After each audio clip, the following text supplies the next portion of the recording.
மக்களின் வரி பணத்தில் இருந்து ஒரு பைசா தொடமாட்டோம், தொட விடமாட்டோம், தொட்டால் விடமாட்டோம், இதற்கு முன் தொட்டவர்களையும் விடமாட்டோம் என்பதில் உறுதியாய் இருக்கும் நமது மாண்புமிகு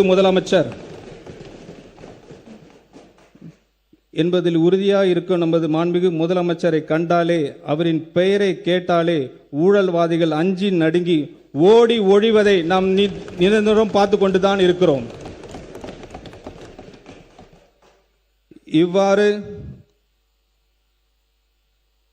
இவ்வாறு பொது டெண்டர்ஸ் மற்றும் திட்ட அனுமதிகளில் நேர்மையான மற்றும் வெளிப்படைத்தன்மை உடைய நிர்வாகத்தின் மூலம் பல்வேறு சீர்திருத்தங்களை கொண்டு வந்துள்ள நமது அரசு நிதி ஆதாரங்கள் பெருக்குவதற்கான முன்முயற்சிகளையும் எடுத்து வருகிறது. இவற்றின் ஒரு பகுதியாக மதுபான உற்பத்தி ஆலைகளுக்கான கூடுதல் சிறப்பு கட்டணத்தை அரசு அண்மையில் விதித்துள்ளது. இதன் மூலம் அரசுக்கு ஒரு ஆண்டுக்கு 1000 கோடி ரூபாய் வரை வரவு எதிர்பார்க்கப்படுகிறது. தமிழ்நாட்டை வறுமை இல்லாத அனைவருக்கும் சம வாய்ப்பினை வழங்கி அதன் மூலம் சமூக நீதியினை நிலைநாட்டும் மாநிலமாகவும் 2036ஆம் ஆண்டுக்குள் $1.5 டிரில்லியன் பொருளாதாரம் கொண்ட மாநிலமாகவும் உயர்த்த தேவையான சமூக பொருளாதாரம் மற்றும் மனிதவள முதலீடுகளை மேற்கொள்வதற்கு நமது அரசு உறுதி பூண்டுள்ளது. இந்த தொலைநோக்க பார்வை முன்னெடுத்து செல்லும் வகையில் அரசு வெற்றி தமிழகம் தொலைநோக்கு திட்டங்கள் கொள்கையை ஆவணத்தில் இடம்பெற்றுள்ள திட்டங்களை நடைமுறைப்படுத்தும். இதில் பெண்களுக்கு அதிகாரம் அளித்தல், நிர்வாகத்தை மேம்படுத்தல், அனைவருக்கும் வீடு, பாதுகாப்பான குடிநீர் வழங்குதல், வாழ்வாதார வாய்ப்புகளை உருவாக்குதல், சமூக நீதியை காத்தல், பசுமை பரப்பினை உயர்த்துதல் உள்ளிட்ட பல்வேறு துறை சார்ந்த முன் உரிமைகளை பட்டியலிடப்பட்டுள்ளன. இந்த அரசின் முதல் நிதிநிலை அறிக்கை உண்மையான தொலைநோக்கு திட்டங்களை அடைவதற்கான பாதையை வழிவகுத்து காட்டும். தமிழ்நாட்டின் கடன் 5 ஆண்டுகளில் மட்டும் 2 மடங்காக உயர்ந்து 10 லட்சம் கோடி ரூபாய் என்ற அளவில் இருப்பதை நமது அரசு ஆட்சி அமைந்தவுடன் வெளியிட்ட நிதி மேலாண்மை குறித்து வெள்ளை அறிக்கையின் மூலம் தெளிவுபடுத்தி உள்ளோம். மேலும் மாநில மொத்த உள்நாட்டு உற்பத்தி மதிப்பில் சொந்த வரி வருவாயின் விகிதம், வருவாய் பற்றாக்குறை, நிதி பற்றாக்குறை என பல்வேறு நிதிநிலை குறியீடுகளில் தமிழ்நாடு மற்ற இணை மாநிலங்களுடன் ஒப்பிடுகையில் பின்தங்கிய நிலையே உள்ளது. மொத்த வரி வருவாயில் வட்டி செலுத்துவதற்கான தொகையும் பொறுப்பு ஏற்றுக்கொண்ட செலவுகளும் தொடர்ந்து அதிகரித்து வருகின்றன. இதன் காரணமாக புதிய திட்டங்கள் செயல்படுத்துவதற்கு கிடைக்கும் நிதி ஆதாரம் என்பது குறைவாகவே உள்ளது. இப்படிப்பட்ட ஒரு இக்கட்டான சூழ்நிலையில் மக்கள் தேர்வு செய்யப்பட்ட நமது அரசானது மக்களுக்கு கொடுத்த வாக்குறுதிகளை படிப்படியாக நிறைவேற்றும் அதே வேளையில் மாநிலத்தை இந்த நிதி நெருக்கடியில் இருந்து மீட்பதற்கு பல்வேறு முயற்சிகளை எடுத்து வருகிறது. முதலாவதாக பொது டெண்டர்களில் கான்ட்ராக்டரிடம் கேட்கப்படும் தேவையற்ற சான்றிதழ்கள் மேண்டேட்டரி சப்மிஷன் அந்த டெண்டர்கள் போட்டி இல்லாதவாறு மாற்றியுள்ளன. இதை கலைத்து நமது அரசு டெண்டர்களில் வெளிப்படைத்தன்மை கொண்டு வந்துள்ளது. இரண்டாவதாக பல அரசு துறைகளில் அந்த துறையின் கீழ் பதிவு செய்யப்பட்ட கான்ட்ராக்டர்ஸ் மட்டுமே டெண்டர்களில் பங்கேற்க முடியும் என்று இருந்த நிலையை மாற்றி எந்த ஒரு துறையிலும் பதிவு செய்துள்ள கான்ட்ராக்டர்ஸ் தகுதி இருந்தால் பிறர் துறைகளிலும் டெண்டர்களில் பங்கேற்க முடியும் என்ற நிலையை அரசு கொண்டு வந்துள்ளது. மூன்றாவதாக இளைஞர்களுக்கும் சிறு தொழில் செய்பவர்களும் அரசின் டெண்டர்களில் முதல் முறையாக பங்கேற்க ஏதுவாக குறைந்த மதிப்பில் டெண்டர்களில் உள்ள பல்வேறு விதிமுறைகள் தளர்த்தப்பட்டுள்ளன.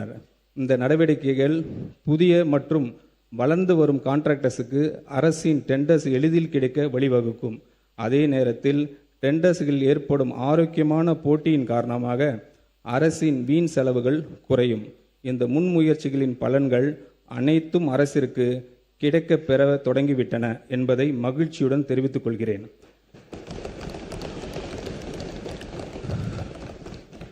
நமது அரசு பொறுப்பு ஏற்பதற்கு முன் டெண்டர்களின் மதிப்பீடுகளில் ஒரு பெரும் பகுதி சில தனிநபர்களுக்கும் சில கட்சிகளுக்கும் சென்றதை முழுமையாக தடுத்து நிறுத்தி ஒப்பற்ற சாதனையை நமது மாண்புமிகு முதலமைச்சர் அவர்கள் செய்திருக்கிறார்.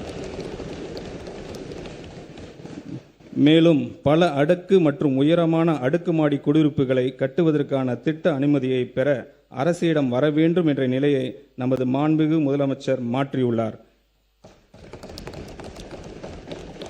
இந்த அனுமதியை அதிகரிப்பு பகிர்ந்து அளிப்பின் மூலம் டெலிகேஷன் ஆஃப் பவர்ஸ் சென்னை பெருநகர் வளர்ச்சி குழுமத்தின் நிலையிலேயே பெற்றுக்கொள்ள ஆணையிட்டுள்ளார். இதன் மூலம் திட்ட அனுமதியை பெறுவதற்கு நிலவி வந்த ஊழலை முற்றிலும் அகற்றியுள்ளார். அதேபோல் சரக்கு மற்றும் சேவை வரிகளில் நேரடியாக தொடர்புற்ற ஃபேஸ்லெஸ் மதிப்பீடு பதிவுத்துறையில் நேரடி தொடர்பு, ஃபேஸ்லெஸ் பத்திரப்பதிவு, சுரங்க நடவடிக்கைகள் கண்காணிப்பு, முடிவான என் டு என் கம்ப்யூட்டரைசேஷன், தகவல் தொழில்நுட்பத்தின் உதவியுடன் பல முன்னெடுப்புகள் அரசு எடுத்து வருகிறது. இதன் மூலம் அரசுக்கு கூடுதலாக கிடைக்கும் வருவாய் ஏறத்தாழ 15,000 கோடி ரூபாய் வரை இருக்கும் என எதிர்பார்க்கப்படுகிறது. இதன் மூலம் பல வெற்றி திட்டங்களை செயல்படுத்த முடியும். பொருளாதார வளர்ச்சியுடன் இணைந்து செல்லக்கூடிய வருவாய் வளர்ச்சி அடையவும், வருவாய் ஆதாரங்களை பெருக்கி சஸ்டைனபிலிட்டியை பராமரிக்கவும், மாநிலத்தின் வரி மற்றும் வரி அல்லாத வருவாய் அதிகரிப்பதற்கான நடவடிக்கைகள் பரிந்துரை செய்வதற்காக ஒன்றிய திட்ட ஆணையத்தின் முன்னாள் துணைத் தலைவர் திரு மான்டெக் சிங் அல்வாலியா அவர்களின் தலைமையில் 5 உறுப்பினர்களை கொண்ட வருவாய் மேம்பாட்டு குழு ரெவென்யூ ஆகுமெண்டேஷன் கமிட்டி அரசு அண்மையில் அமைத்துள்ளது. இதன் மூலம் மாநிலத்தின் நிதி சுயேட்சை பலப்படுத்தி அதன் சமூக பொருளாதார வளர்ச்சியை கடமைகளை நிறைவேற்ற தேவையான நிதி ஆதாரங்களை உருவாக்குவதை அரசின் நோக்கமாகும். பள்ளி கல்வி. கேடில் விழிச்செல்வம் கல்வி ஒருவருக்கு மாடல்ல மற்றையவை. கல்வியே ஒருவருக்கு அழிவு இல்லாத சிறந்த செல்வமாகும். கல்வி கற்றலில் சிறந்த விளங்கி வெற்றி பெற்றவர்களுக்கு நற்சான்றுகளையும் உதவித்தொகையும் வழங்கி கௌரவிப்பவர் நமது மாண்புமிகு முதலமைச்சர் அவர்கள். அவரது தலைமையிலான அரசு 43 லட்சத்திற்கு மேற்பட்ட மாணவர்கள் பயிலும் அரசு பள்ளிகளை நிர்வகித்து வருகிறது. இந்த பள்ளிகளில் தூய்மையான மற்றும் பாதுகாப்பான கற்றல் சூழலை உறுதி செய்வது என்பது மாணவர்களின் தரமான கல்வி பெறுவதற்கு அவர்களின் நலனுக்கு அவசியமாகும். தற்போது அரசு பள்ளிகளில் தொழில்முறை தூய்மை பராமரிப்பு மற்றும் பாதுகாப்பு சேவைகள் வழங்குவதற்கான ஒருங்கிணைத்து நடைமுறை இல்லாத நிலையில் கருத்தில் கொண்டு சூப்பர் கிளீன் சூப்பர் கேம்பஸ் திட்டத்தினை அரசு செயல்படுத்த உள்ளது.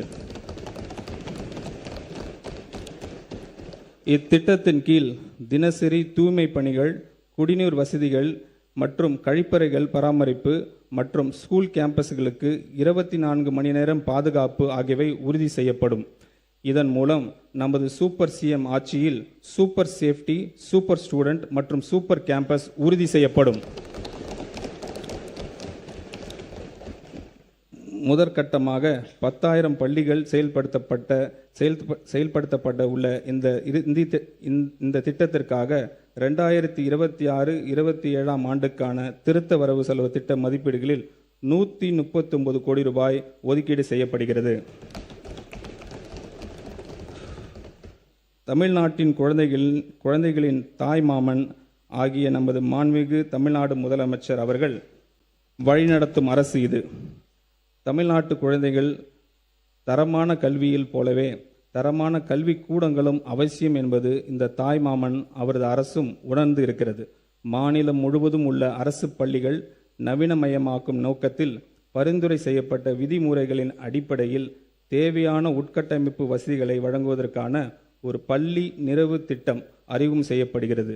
2514 தொடக்க பள்ளிகள், 365 நடுநிலை பள்ளிகள் மற்றும் 855 உயர்நிலை மற்றும் மேல்நிலை பள்ளிகள் என மொத்தம் 3734 பள்ளிகள் 2132 கோடி ரூபாய் மதிப்பீட்டில் இந்த திட்டம் செயல்படுத்தப்படும்.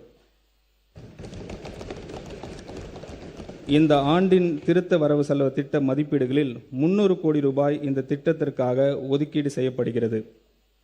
சமூக பொருளாதார ரீதியாக பின்தங்கிய நிலையில் இருந்து வரக்கூடிய கல்வி திறன் மிக்க மாணவர்களுக்கு தரமான கல்வி வழங்கும் நோக்கத்தில் பெருந்தலைவர் காமராஜர் சிறப்பு பள்ளிகள், மாடர்ன் ரெசிடென்ஷியல் ஸ்கூல்ஸை பள்ளிகளை நமது அரசு அமைக்கும். 9ஆம் வகுப்பு முதல் 12ஆம் வகுப்பு வரையிலான மாணவர்கள் பயிலும் இந்த பள்ளிகளின் கல்வி, உணவு, தங்குயிடம், பாடப்புத்தகங்கள் மற்றும் யூனிஃபார்ம்ஸ் அவர்களுக்கு விலை இல்லாமல் வழங்கப்படும். இந்த பள்ளிகளின் உட்கட்டமைப்பினை மேம்படுத்துவதற்காக இந்த திருத்த வரவு செலவு திட்ட மதிப்பீடுகளில் 125 கோடி ரூபாய் ஒதுக்கீடு செய்யப்படுகிறது.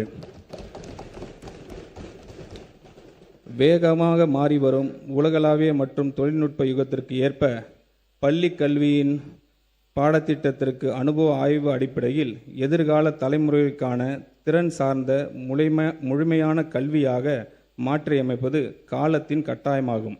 இத்துடன் பகுத்தறிவு சிந்தனை, படைப்பாற்றல், நிதிசார் அறிவு, பாலின சமத்துவம், சுற்றுச்சூழல் விழிப்புணர்வு, கணினித்திறன், போட்டித் தேர்வுகளை எதிர்கொள்ளும் திறன் மற்றும் குளோபல் சிட்டிசன்ஷிப் ஆகியவற்றில் கவனம் செலுத்தும் ஒரு துடிப்பான மற்றும் முற்போக்கான பாடத்திட்டம் எதிர்காலத்திற்கு ஏற்ற தலைமுறையை உருவாக்கும் அவசியமாகிறது.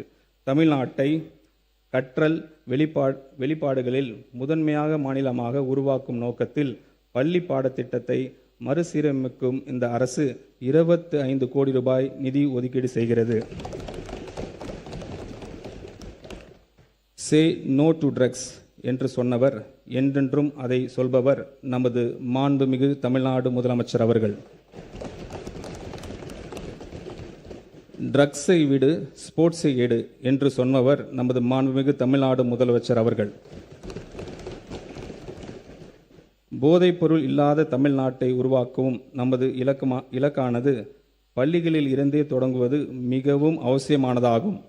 இளமையில் கல் என்ற ஔவையாரின் சொல்லுக்கு ஏற்ப போதைப்பொருள் மற்றும் அவற்றின் தவறான பயன்பாடு குறித்து விழிப்புணர்வும் முன்னெச்சரிக்கையும் கல்வியும் இளம் தலைமுறையின் மனங்களில் ஆழாக பதிவு செய்யப்பட வேண்டும். இதற்கான முன்னெடுப்பின் கீழ் பள்ளிகளில் போதைப்பொருள் எதிர்ப்பு அமைப்புகளும் தன்னார்வ குழுக்களும் அமைக்கப்படும். மேலும் இது குறித்து விழிப்புணர்வு ஏற்படுத்துவதற்காக 10581 என்ற உதவி எண்ணை ஸ்கூல் கேம்பஸ்களில் தெளிவாக காட்சிப்படுத்தப்படும். இந்த திட்டத்தினை செயல்படுத்த அரசு 7 கோடி ரூபாய் நிதி ஒதுக்கீடு செய்கிறது.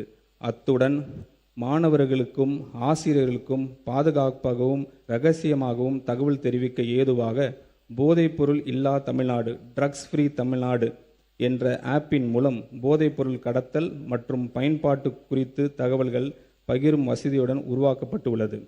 தமிழ்நாட்டின் உள்ள பப்ளிக் லைப்ரரிஸ் மாநில அளவிலான டிஜிட்டல் லைப்ரரிஸ் என மாற்றம் செய்வதன் மூலம் டிஜிட்டல் அறிவு, ஒற்றை உறுப்பினர் சேர்க்கை, 24/7 வெப் மற்றும் கைபேசி வாயிலாக அணுகும் வசதி, டிஜிட்டல் உள்ளடக்கம், இலவச வைஃபை வசதி மற்றும் 38 மாவட்ட சென்ட்ரல் லைப்ரரிஸில் கோவொர்க்கிங் ஸ்பேசஸ் வசதிகள் கொண்டு கற்றல் மற்றும் புத்தாக்க மையங்கள் செயல்படுத்தப்படும். இந்த நோக்கத்திற்காக பப்ளிக் லைப்ரரிஸை மறுவடிவமைப்பதற்கு இந்த அரசு 10 கோடி ரூபாய் நிதி ஒதுக்கீடு செய்கிறது. அரசு மற்றும் அரசு நிதியுதவி பெறும் பள்ளிகளில் 2026-27 கல்வி ஆண்டில் 11ஆம் வகுப்பு பயிலும் சுமார் 5.32 லட்சம் ஜென்சி இளம் தலைமுறை மாணவர்களுக்கு 277 கோடி ரூபாய் மதிப்பீடில் ஹெல்மெட் மற்றும் வாட்டர் பாட்டில் வசதிகளுடன் கூடிய நவீன பிராண்டட் சைக்கிள்ஸ் வழங்கப்பட உள்ளது. தன்னை உயிராக நேசிக்கும் ஜென்சி தலைமுறை தலைசிறந்த தலைமுறையாக வளர்த்தெடுக்கும் வேண்டும் என்பதில் உறுதியாக உள்ளார் நமது மாண்புமிகு முதலமைச்சர் அவர்கள். அதன் வெளிப்பாடே இந்த மேம்படுத்தப்பட்ட செயல் திட்டம். இந்த திருத்த வரவு செலவு திட்ட மதிப்பீடுகளில் பள்ளி கல்வித்துறைக்கு 44,527 கோடி ரூபாய் ஒதுக்கீடு செய்யப்படுகிறது. உயர்கல்வி தமிழ்நாட்டு நீட் தேர்வினை கடுமையாக எதிர்க்கிறது. நீட்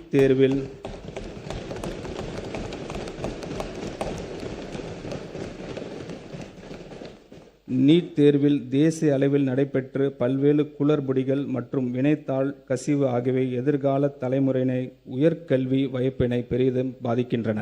எனவே நீட் தேர்வு முறையான நடவடிக்கை ரத்து செய்து முந்தைய முறையான 12ஆம் வகுப்பு பொதுத் தேர்வின் அடிப்படையில் மருத்துவ கல்விக்கான சேர்க்கை தொடர்ந்திட ஒன்றிய அரசை தமிழ்நாடு அரசு வலியுறுத்துகிறது.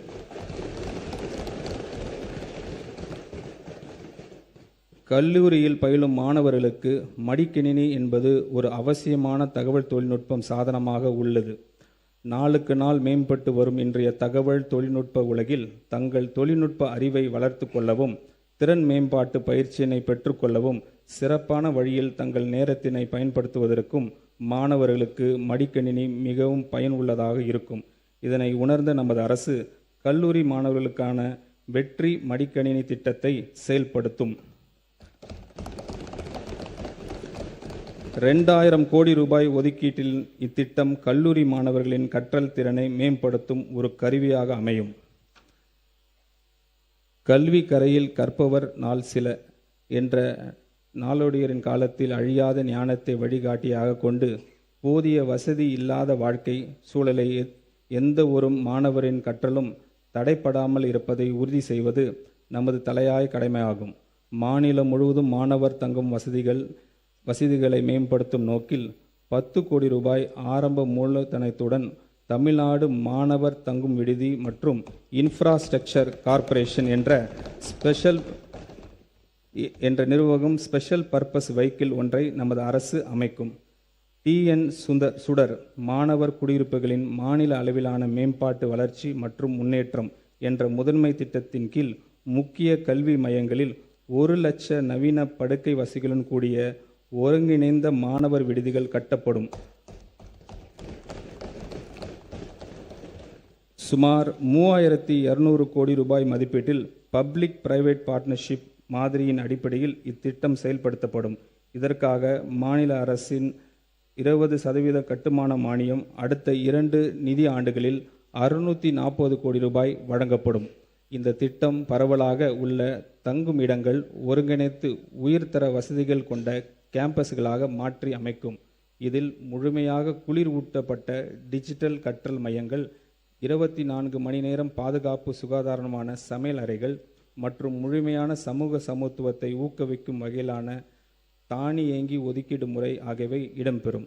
வரும் ஆண்டுகளில் பல்வேறு சமூகங்கள் மற்றும் மதங்களை சேர்ந்த இளைஞர்கள் TN சுந்தர் திட்டம் ஒன்று சேர்க்கும்.